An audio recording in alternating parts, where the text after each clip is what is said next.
الحمد لله رب العالمين والصلاة والسلام على رسول محمد وعلى آله وصحبه أجمعين أما بعد قال الله تعالى أعوذ بالله من الشيطان الرجيم بسم الله الرحمن الرحيم سبحان الذي أسرى بعبده ليلا من المسجد الحرام إلى المسجد الأقصى صدق اللہ العظیم۔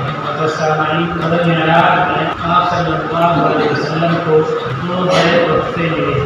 پہلا تحفہ نماز کا اور دوسرا تحفہ سورہ بقرہ کی آخری آیتیں آمن الرسول دنیا سے۔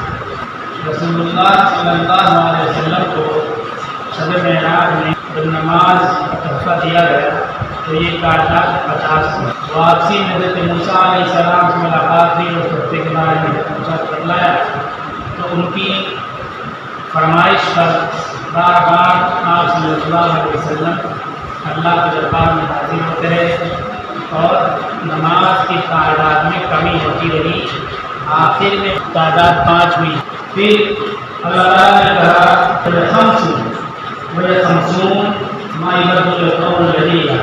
یہ 5 نمازیں ہیں لیکن ان کا ثواب 50 نمازوں کے برابر ملے گا۔ میری بات تبدیل نہیں ہوتی ہے۔ میں نے 50 کہا تھا، آپ نے اپنی امت کا خیال کر کے وہ تعداد یہاں تک بڑھوا لی 5۔ آپ کی امت ان 5 نمازوں کا اہتمام کرے گی تو ہم اس کو 50 نمازوں کا ثواب ملے گا۔ اللہ تعالیٰ کی طرف سے کتنا بڑا انعام ہے امت پر، اور رسول اللہ صلی اللہ علیہ وسلم کی طرف سے امت کے ساتھ کتنی نرمی کا معاملہ کیا گیا اور آپ کی امت کا کتنا خیال کیا کہ میری امت پر بوجھ نہ پڑنے پڑے۔ امت کی بھی ذمہ داری کچھ تو ساتھ دے، 5 وقت کی نماز کم سے کم پڑھے۔ اللہ نبی نے 50 سے 5 تک لایا تو 5 بھی ہم نہیں پڑھتے، 5 میں بھی کوتاہی کرتے ہیں۔ یہ بڑی ناسمجھی اور نادانی کی بات ہے۔ نماز کے سلسلے میں فضائل بھی ہیں، نماز چھوڑنے کے لیے وعیدیں بھی بہت ساری ہیں۔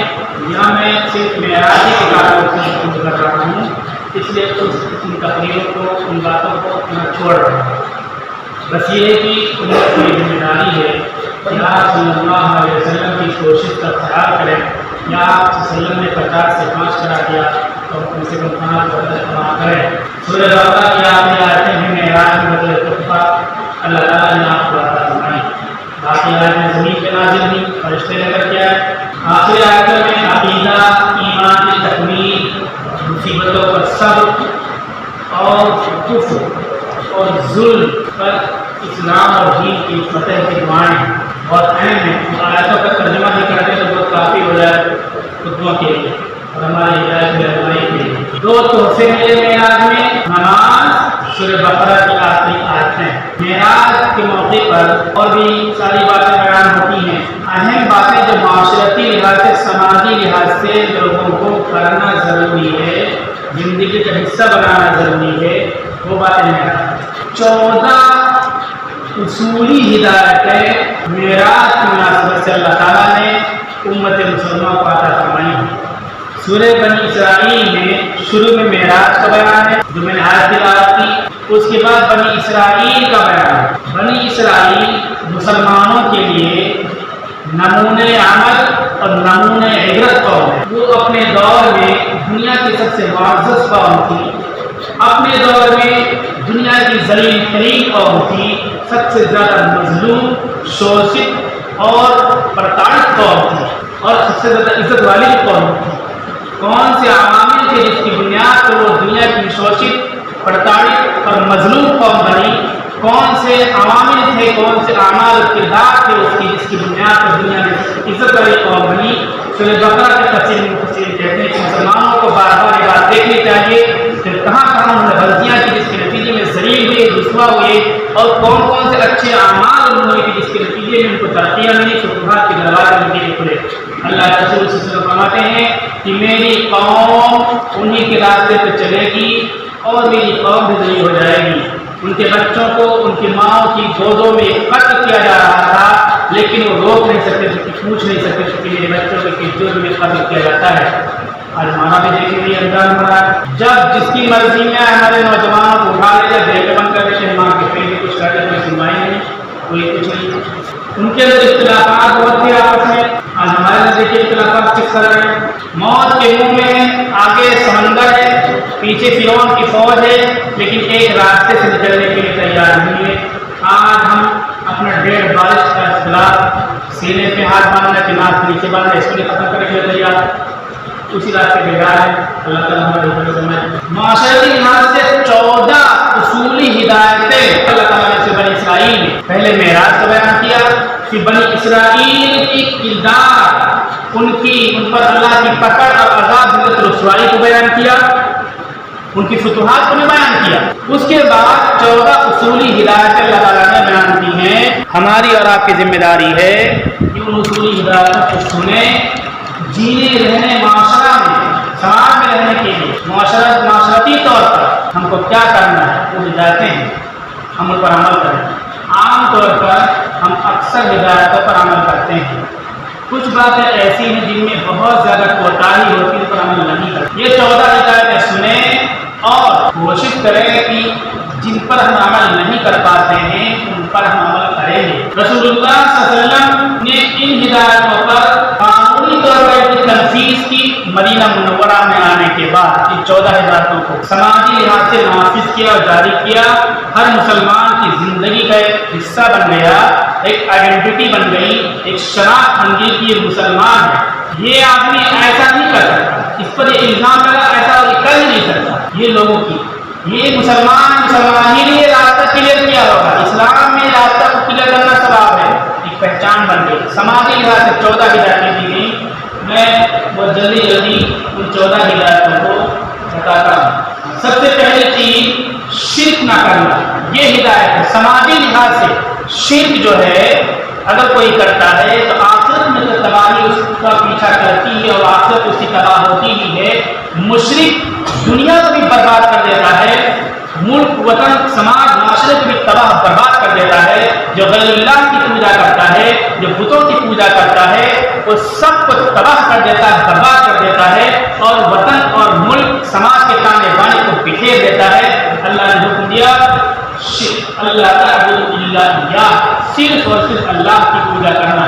اللہ کی پوجا چھوڑ کر کے کسی اور کی پوجا کرو گے، شرک کرو گے تو پھر سماج کا تانا بانا نکل جائے گا۔ اس کے بعد دوسرا اہم حکم اور اہم ہدایت ہے والدین کی اطاعت اور والدین کی خدمت۔ وبالوالدین احسانا، ماں باپ کے ساتھ اچھائی بھلائی کا معاملہ کرنا۔ تیسری چیز اہل حقوق کے حق ادا کرنا۔ وآتی ذی القربی حقہ، رشتہ ناتا پڑوسی، ساتھ میں اٹھنے بیٹھنے والے، رفیق، پارٹنر، ان کے حق کو ادا کرنا، یہ تیسرا حق ہے۔ دولت کو فضول نہیں خرچ کرنا، یہ چوتھا حق ہے۔ دولت کو فضول نہیں خرچ کرنا۔ ولا تبذر، بے مقصد لا حاصل کاموں میں روپیے کو نہ خرچ کرنا۔ ہمارا دیکھیں کہ کتنا بے مقصد خرچ کر رہے ہیں، بریانی، پلاؤ، کپڑا، موبائل، گاڑی، پیٹرول، ڈیزل، ڈیکوریشن، سب میں پیسہ خرچ، شادی دیا، سب میں پیسہ خرچ کر رہے ہیں۔ اسلام نے ان چیزوں میں خرچ کا کوئی خاص تصور نہیں پیش کیا، لیکن تعلیم پر خرچ کرنے کا تصور پیش کیا۔ غزوہ بدر کی قیدیوں سے یہ کہا کہ ہمارے 10 بچوں کو پڑھنا لکھنا سکھا دو، جوڑنا لکھانا سکھا دو، تم کو 4000 درہم فدیہ تھا، اس وقت کا 10 لاکھ بنتا ہے۔ فرسٹ اسٹینڈرڈ کے 2 سبجیکٹ میں 10 بچوں پر اللہ کے نبی نے 10 لاکھ روپیہ معاوضہ طے فرمایا۔ پہلی کلاس یعنی ایک بچے کا 1 لاکھ، 4 سبجیکٹ ہوتے ہیں اسکولوں میں، 5 ہوتے ہیں، تو 6 بھی ہو گئے ہیں، لیکن 2 سبجیکٹ کی آدھی چیزیں پڑھنا لکھنا، لینگویج میں، میتھمیٹکس میں جوڑنا گھٹانا سکھا دو، 10 لاکھ تم کو وظیفہ دیا جائے گا، تم کو فیس دی جائے گی۔ خرچ کرنا ہے پڑھائی پر ہم پڑھائی کے لیے تو بالکل غریب بن جاتے ہیں، لیکن شادی کے لیے، مکان کے لیے، موبائل کے لیے، گاڑی کے لیے، جوتے کے لیے، کپڑوں کے لیے، سب چیزوں کے لیے پیسے ہمارے پاس آ جاتے ہیں۔ اللہ تعالیٰ نے ہدایت بھی سماجی لحاظ سے، ولا تبذر، خبردار ان کاموں میں، فضول کاموں میں پیسہ مت خرچ کرنا، یہ سماجی لحاظ سے معراج میں اصول معاشرت کے طور پہ ہدایت کی طرف دی گئی یہ چیز۔ پانچویں چیز بخیلی سے بچنا،